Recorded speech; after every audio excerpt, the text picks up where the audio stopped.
Well, hi everybody. Welcome back to G Bear's Off-Grid Ways, a homestead in the desert. Here we are out at the water tank.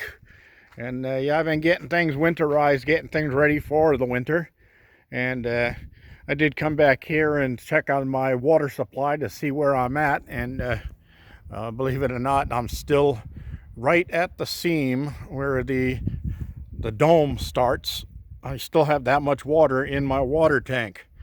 It's been a couple of months since I had it filled, but I got plenty of water to go through the winter. And all of these blue barrels are still 3/4 full, probably about this much full. Yeah, right about there. Okay, so they're about 3/4 full all the way around. So I probably have about 3,000 gallons or so located right here.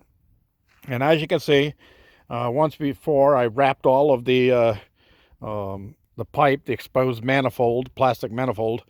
I that is all insulation. That's fiberglass insulation with a foil backing, and then the foil tape is what I taped it over with to make sure I got a good seal on it. And where it went into the unit here, I couldn't wrap stuff around it, so I got my can of expanding foam. Great Stuff is the name of it, and yeah, it's great stuff. This is the maximum expansion stuff. So I filled it up around it. It's not real pretty, but it is a good insulation. So that'll protect that pipe through the winter, and then I can pretty it up later. I also sealed along the concrete back there, where the pump room I call it, but it's actually a filter room. Meets with the wood. There was a gap there, and I didn't want the cold air getting in there and freezing my filters and stuff like that. So I did make this door. I put some hinges on it, and I made this little latch with this hook so that it holds it shut. And this is all insulated now on the inside. Yes, I also insulated against the tank over there and everything so that no cold air. All right, so the door has a piece of 1.5-inch foam insulation on it that fits inside of this stop here. So that insulates that. Then I insulated those with 2-inch on the inside. So this is 2-inch foam insulation. And this is all stuff that was left over from my ceiling in the when I did the cabin. I did the ceiling in this stuff. Now, right now, I just standing outside here recording, and it's a little chilly. It's probably getting down to around 64 or so outside right now. But inside of here, when I just opened this up, the heat that just came out of there, it was like a hot air dryer blowing on me. It was pretty warm in there. So I think I'm gonna be happy with that. That should keep my pipes from freezing there. And then that tank will absorb heat during the day when the sun is on it, and that water never froze last year at all, not even a slightest little thin icing over the top of that water, even though it was down, probably down to about the step level here. And it was just too much water to freeze. And that tank actually absorbs heat during the day, so it holds it like a water wall, like you would have for a thermal greenhouse or something like that. So having the back wall of this being the water wall and be able to radiate the heat off of that big tank into this area here should keep my pipes safe for the winter. All right. I also dragged the garage door that flew over my head last year in the heavy winds and landed way over there. Thank God I was up against the containers when it came flying over. But I got it over to here. And yeah, there's some damage to the metal and stuff. It's got a little bending in it, but I'll be able to knock that all straight and get that squared off. And what I plan on doing with this is this will be the outer edge, and that'll be the side that's going to go up against the container here, or the containers. And I'm thinking about putting it along the top here, probably just starting on that side, this side of the the exhaust for the potbelly stove, and just coming straight across with it. And then I'll put in 3 or 4. Yeah, I think 3 will do it. I'll put in 3 4x4 poles here where they need to go, and anchor those in the ground with concrete footings so that they'll be nice and solid. And then I'll have a little shed type roof over here to add a little extra shade to this side of the container unit, because it's bright as heck right here right now. But that'll also give me a nice little outdoor work area underneath here whenever I feel like doing some work. Then down the line, of course, I can grade it off underneath there and pour a concrete slab so that I have a nice working area here. And then I could take those blocker boards out from against the container, and I'll just concrete up to the container so that the critters don't go under the container. I did have top problems with that. That's why those boards are there. I've got them on both sides. All right. So I heard from Forever North Sanctuary today, and North got himself a shelter built for the winter. It's a little makeshift, not real pretty, but hopefully he'll survive the extreme weather up there, because it gets way down below 0 up there in that section of Maine. And he's got a fairly good idea about there, but he's like I just told him, get some of that great stuff expanding foam that I used there, and the areas between the paneling, the foam panel like I used on the inside of my water house there, or my filter house, he's got his walls and ceilings coated with that. And there's gaps between some of the joints where they were cut crooked and stuff like that. Just fill them with that great stuff, and it'll expand and lock them in place and give you an airtight fit. So that stuff works out great. I think I have a can of it inside of the van here. Yes, I got a couple of cans, and exactly the ones I need to show him about, because I did mention it in his comment section. Okay, so this is the great stuff for gaps and cracks. This is for small gaps and cracks, and around the windows, things like that. This will really give you a good seal around there. It doesn't expand too much. This is for only gaps up to about 1 inch. Then this one here is for gaps up to greater than 1 inch.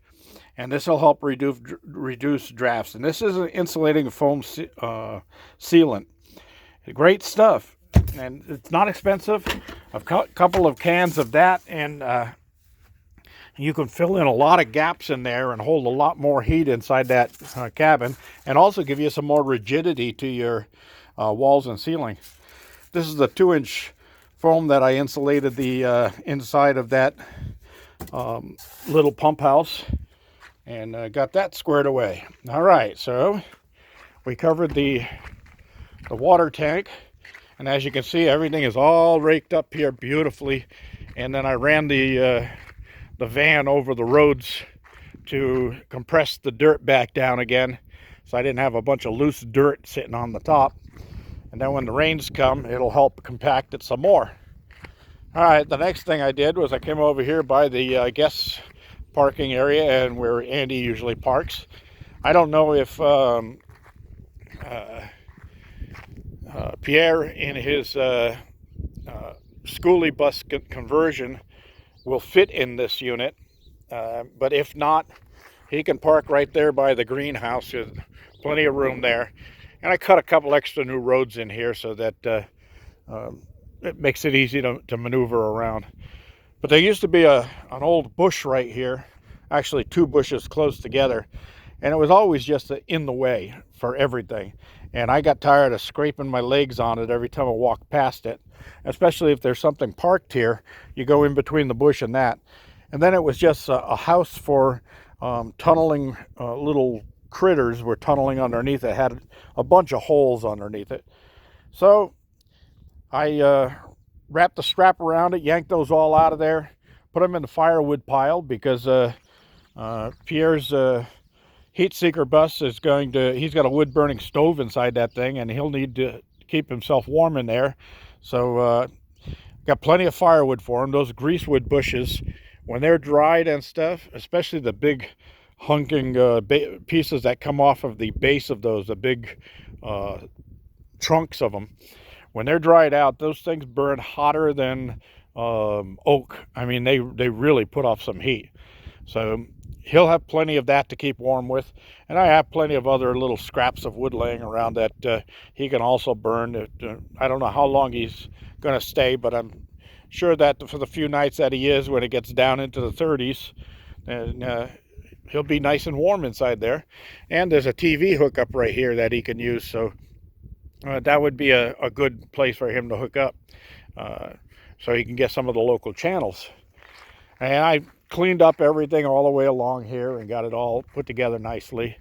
Went down to the garden house earlier and picked some stuff I'm going to be using. I need some carrots and stuff because I'm making chicken stew tonight. No, not one of the girls. They're all safe and sound in there. And they all did sleep in the coop the other night. So after I let them out free ranging all day long and cleaned everything up in there, raked it all down and got all the junk out of there.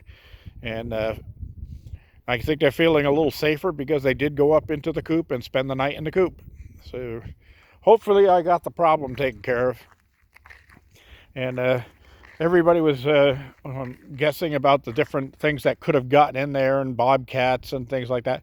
Well, those are all possibilities that could go after chickens, but you would be having to ignore all the other facts. The fact that they got in from the top of the cage, 4 feet out from the coop, and that means that they went through a little opening about where a half a grapefruit could slide through, and then they would have to hang upside down on the wire and walk over to a side and then go down the side upside down. There's not very many critters that can do stuff like that. So I would bet most likely a weasel or somebody released a ferret out here or two out in the desert.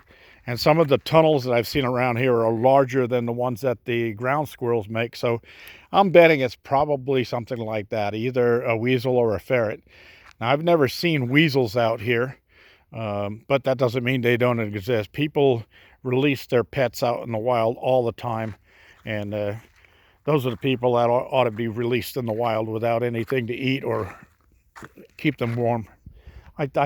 I think that's a good idea. Instead of them going to jail when they're caught and wasting everybody's tax dollars and living free and having a gym and a TV and a bed and all of that, I think they ought to be just taken out into the middle of the wilderness where it's too far to walk back and drop them off.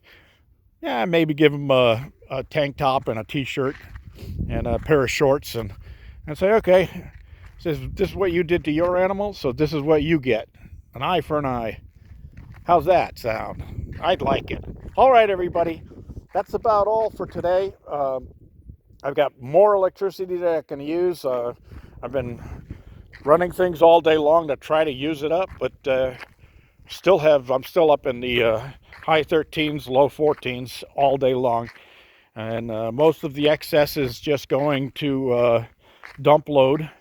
And we'll get that fixed up down along the way. All right, everybody. G-Bear reminding you, give me a thumbs up down there, please. Don't forget to like my videos. Don't forget to subscribe if you haven't already. I've got some other videos coming up here that were ideas that were given to me through comments and conversations I was having with some of my followers. So stay tuned. We're going to have some more interesting stuff coming here. And look at the size of that pile of rock tree leaves up there. Oh yeah, I got a couple of those laying around. G-Bear signing off.